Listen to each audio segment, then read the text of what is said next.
Kalau diperhatikan, banyak sekali loh makhluk hidup ciptaan Tuhan, mulai dari tumbuhan, hewan, manusia, jamur, dan masih banyak lagi. Nah, kira-kira ada nggak ya pengklasifikasian atau pengkelompokan makhluk-makhluk hidup tersebut?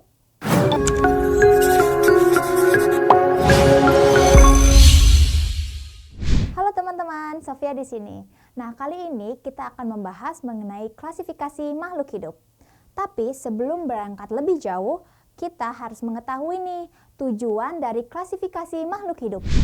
Tujuan klasifikasi makhluk hidup adalah yang pertama, mempermudah dalam mempelajari dan mengenal makhluk hidup.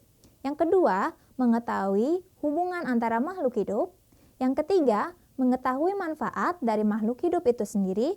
Dan yang terakhir, mengetahui adanya saling ketergantungan antar makhluk hidup.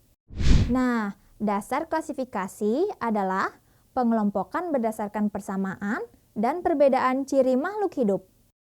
Pengelompokan dilakukan secara bertingkat yang disebut dengan taksonomi. Semakin tinggi taksonomi, persamaan cirinya semakin sedikit. Antara hewan dan tumbuhan tentunya terdapat persamaan dan perbedaan taksonomi. Untuk hewan, urutan taksonomi dari yang tertinggi hingga terendah adalah: pertama, domain. Kedua, kingdom atau kerajaan atau dunia. Ketiga, phylum. Keempat, classes atau kelas. Kelima, ordo atau bangsa. Keenam, familia atau keluarga. Ketujuh, genus atau marga. Dan yang terakhir, yang kedelapan adalah spesies atau jenis. Sedangkan untuk tumbuhan, urutan taksonomi dari yang tertinggi hingga yang terendah adalah sebagai berikut. Yang pertama ada domain. Yang kedua ada kingdom atau kerajaan atau dunia. Yang ketiga ada divisi. Yang keempat ada classes atau kelas. Yang kelima ada ordo atau bangsa. Yang keenam ada familia atau keluarga. Yang ketujuh ada genus atau marga. Yang kedelapan ada spesies atau jenis. Nah, perbedaannya hanya terletak pada urutan ketiga. Pada tumbuhan disebut dengan divisi, sedangkan pada hewan disebut dengan phylum. Setiap makhluk hidup yang sudah dikelompokkan atau diklasifikasikan kemudian diberi nama ilmiah. Aturan pemberian nama ilmiah diperkenalkan oleh Carolus Linnaeus yang dikenal dengan binomial nomenklatur. Aturannya adalah sebagai berikut.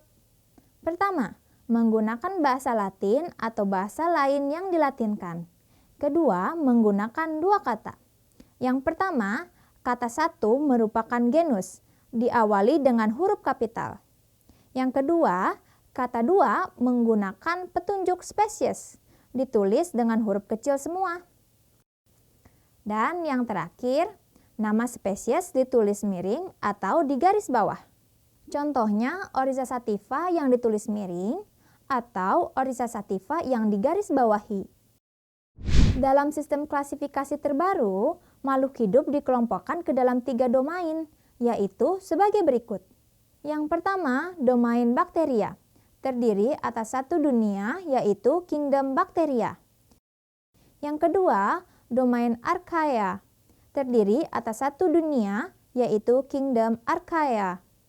Dan yang ketiga, domain eukarya, terdiri dari 4 kingdom, yaitu kingdom protista, fungi, plantae, dan animalia. Nah, itu dia pembahasan kita kali ini mengenai pendahuluan klasifikasi makhluk hidup dan taksonomi. Untuk menjawab pertanyaan di atas dan agar kalian lebih mengerti mengenai tiap dunia makhluk hidup, mari kita berpetualang untuk menjelajahi setiap kingdom makhluk hidup. Sampai di sini dulu ya episode kita kali ini. Selanjutnya kita akan membahas mengenai kingdom Eubacteria dan Archaebacteria.